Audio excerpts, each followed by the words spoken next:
Hi, everyone. Welcome. We are so thrilled to be with you today on this podcast. We are Trailblazer Child and Youth Program. My name is Natalie Clark. And I'm Jen Young.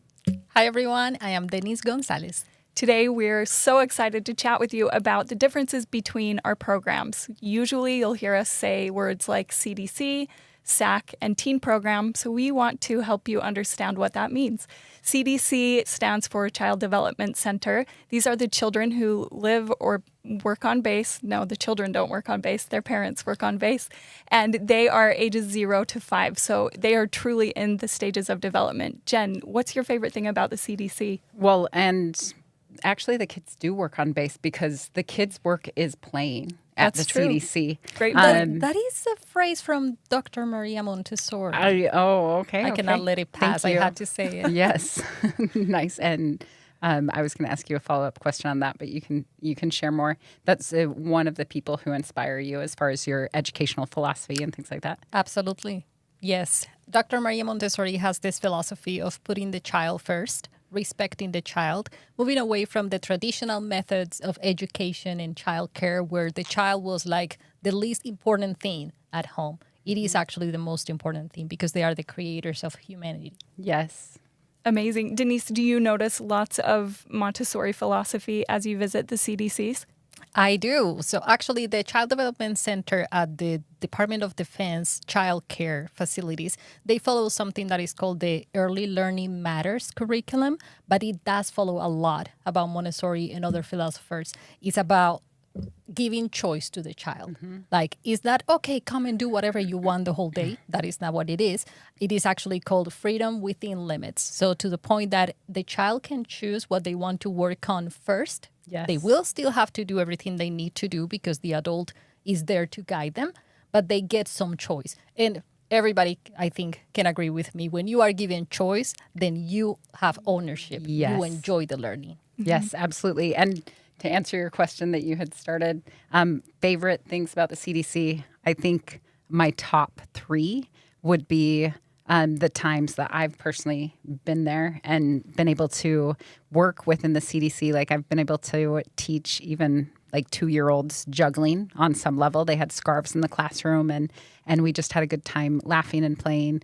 Story time is probably another favorite, and outdoor time. So as far as activities, those are my favorites that I've seen there. And then snack time probably is pretty cool when they brought out the blueberries and yogurt in Bethesda and I got to dish up and just chat with the toddlers while we ate. That was fantastic. It is amazing. Who doesn't love snack time, right? Yes. Denise, what have you noticed in the CDC that really catches your attention? I like the independence, and it is also connected to all these modern philosophies where the child is given all the materials that they need and all the guidance that they need, but they still get to do it by themselves. So you see this child that finished the snack and they go and wash the dishes. Or they are serving themselves, like they put the food in the center. That's adorable because their pitchers are like this big, and then you've got the 1-year-olds that are pouring themselves drinks, and it's okay if they spill. Yes, because it's part of learning. That is a really good point. Sometimes as adults, we are like, oh, no, I will do it better. I'm going to clean that table for you because I know how to do it. But that is not the point. It is about showing the child, yes, you are capable. You are a member of the community. You are valuable. You can contribute. Yes, and even those small wins for them, even like a win of being supported in like pouring and spilling and being like, oh, no, we spilled. It's okay. What are we going to do? Oh, let's wipe it up. Like that's going to build confidence over time.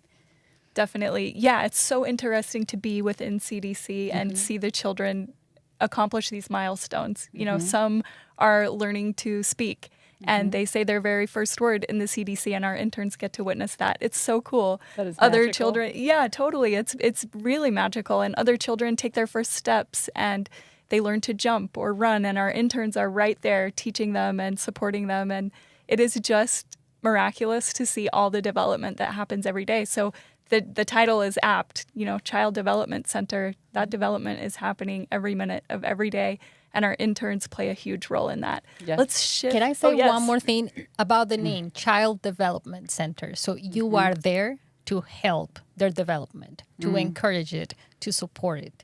It's Yes. not just, it's just childcare. not anymore. Actually, Right. many childcare centers are moving away from that, and now they're calling themselves like a learning center. Oh, good.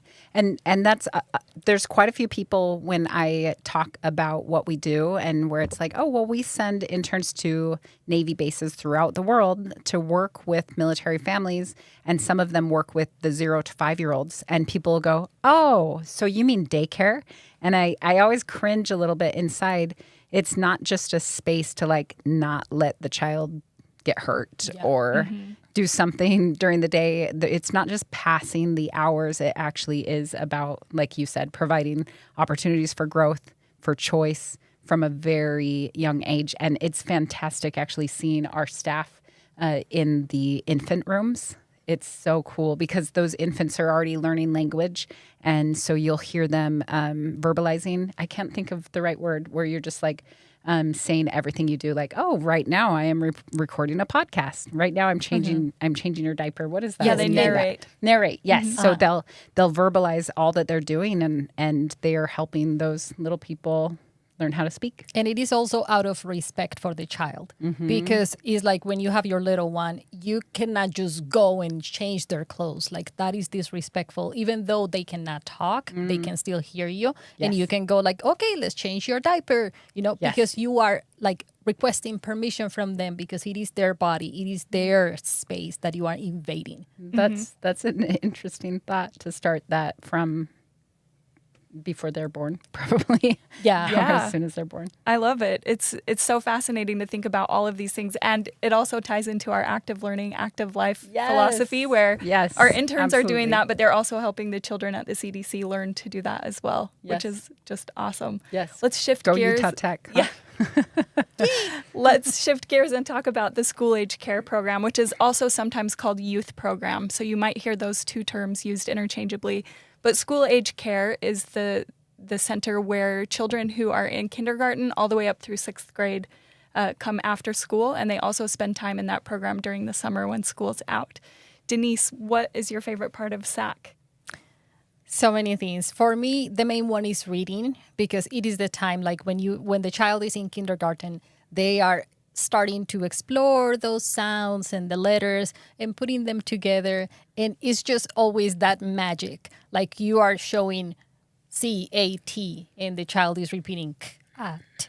And then at some point, the child's like, cat. It's a cat. And it's just like the light bulb is like, oh, actually these words transmit meaning. And then is like you can see from the outside when the picture comes to their mind. I think that is magical. So magical. Jen, what do you love about school age care program? Well, I was just having a moment listening to Denise and just her passion for the kids learning and thinking through so many different things. I think I'll go ahead and share a story, actually, because I think what I love about school age care is that they're in that space where they're so curious about everything. And even if they act tough or something, like there's something beneath what's going on, like their actions, there's something behind it. And Sigonella, Italy was one of the very first school age care facilities I was able to visit. And so I got to go, and it was during the school year. They were still in school, and I got to see them getting picked up from school. And in that program, they got to play for 45 minutes on this amazing playground outside. And I had taken a nice camera to get photos, and I had permission to take photos of the students on the playground. And so there was this little boy that just was like, "Hi, what's your name?" And I was like, "Hi, I'm Jen. What's your name?" And we had this interaction. We walked around, and he's like, "Oh yeah, sometimes I play soccer over here," and just had the conversation of how his family was moving again. And he wasn't sure where they were moving, but he's like, "Yeah, we're going to be gone in 2 weeks." And so school age care is like a consistent thing in their lives, where he's going to transition from that base in Sigonella, Italy, to a different base that also has a school age care program. But that little boy specifically, he goes, "Well, what are you doing?" And I said, "Taking pictures." And he asked to borrow my camera and take a picture. And I was like, "Yeah, sure." And so I go, "Okay, here, let me put this strap over your head because we don't want to drop this." And I show him how to look through the viewfinder and how to take a picture. And it was such a sweet, calm moment where he's like, okay, I took a picture. And he's like, this is so cool. And so he takes another picture. And then he's like, wait, I want to take a picture of, and I'm not actually sure what he yelled, but he started running across the playground with my my boss's camera. Actually, it was like a really expensive camera. I don't know if he's actually heard this story, but the camera, He'll know now. the camera made it back safely. But I was like, oh no, there goes my $1,200 camera. So that's something like that I usually do, like tell students as they're going on internships. Like I recovered the camera safely, but it was a few minutes of me like chasing the child around the playground to be like, no, actually, I need my camera back. It can't go down the slide. And so there are times when it's like, if you were a nanny, that a child a child wrapping themselves around their leg while you're cooking and you're walking with the child on your leg, that might be okay because you've got one child to deal with. But in a classroom in the school age care facility, you might not make the same choices. So, and that little boy reminded me all sorts of things, but that was one of them where it's like, okay, when something is cute with a school age care child, just think of it if all 20 of them are doing it and see if it's still okay or it's still going to work. Does that make sense? Yeah. Brilliant advice. Thank you so great. much, Jen. Yeah.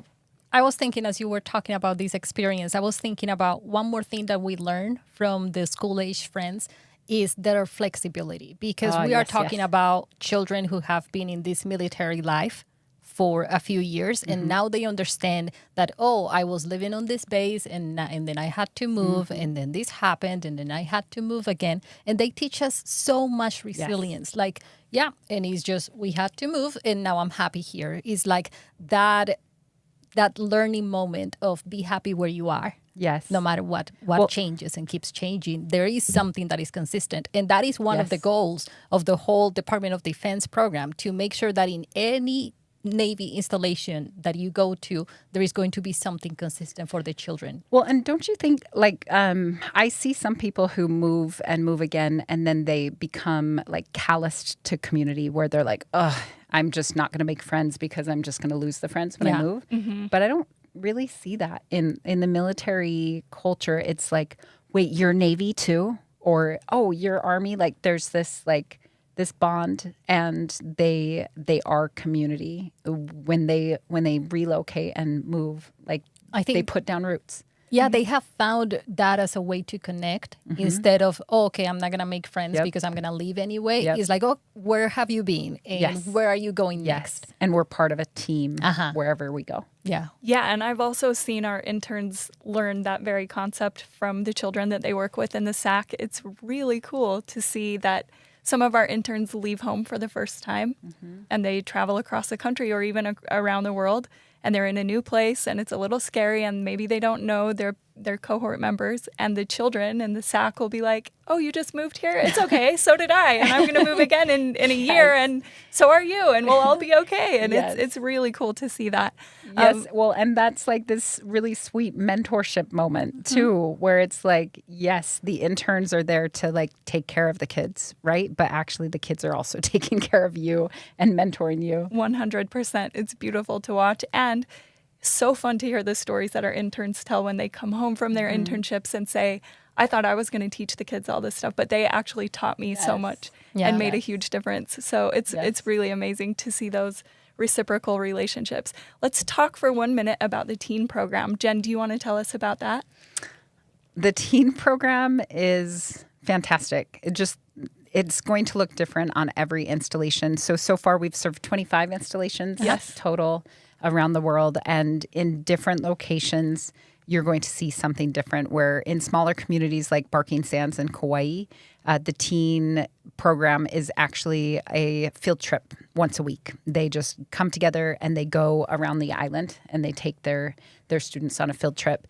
We've had a few interns be able to support activities that make sense for that 13 to 18-year-old model, where it's like, okay, this is an evening event, or even like an overnight event where they have ping pong and different activities. And so within that teen program, you're supporting whatever events are the needs or the interests of that specific installation. And I love that, bringing it back to choice again. They want to hear what the students from little people all the way through teens want, and then they try to create activities that support that connection and community for the teens. Amazing. Thanks. Yeah, it's so wonderful to see the resources that are available within the teen programs. For example, in Coronado at Silver Strand, the teen center there is incredible. They have a fabulous makerspace with a 3D printer and all kinds of art supplies, and they have a cooking space with really amazing equipment and lots of adults there who can help guide the teens and say, what are you interested in and what have you learned? Can you teach me? So again, it's those reciprocal relationships of like, I'm here to help you, but also you're going to teach me everything you know as well. And it's really cool to see. Does anybody have anything else you want to share about the programs? Go ahead. Yes, about the teen program, I like the leadership opportunities. So I have this intern in mind right now, and you're probably watching us. So you have done 3 internships with us. And I remember that for the first and maybe the second internship, she was very shy. Like she wasn't very confident in the work that she was doing. And on her third internship, she was given the opportunity to coach basketball, which is her favorite sport.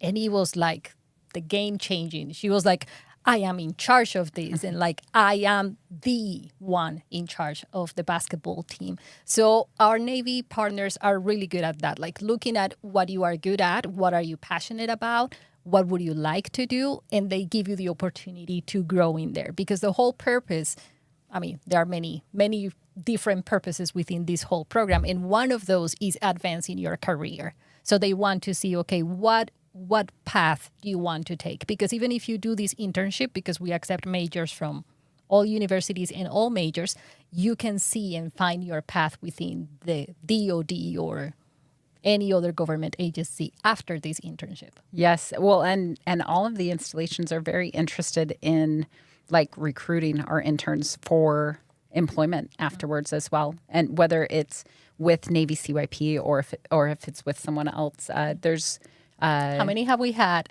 that are now DOD employees? 4 so far. 4? Mm-hmm. Awesome. Yes. Thank you, guys. I know you guys are watching as well. Thank you for making us proud. Seriously. Well done, interns. Yes. Well, thank you so much for joining us today. We hope this answered some of your questions about the Child Development Center, the School Age Care Program, and the Teen Program. We are accepting applications now for internships around the calendar, so we offer them pretty much every semester. You can find the application and more information at our website. It's trailblazercyp.utah.tech.edu. We'll see you next time. Bye, everyone. Bye, Thank everyone. you. Thanks.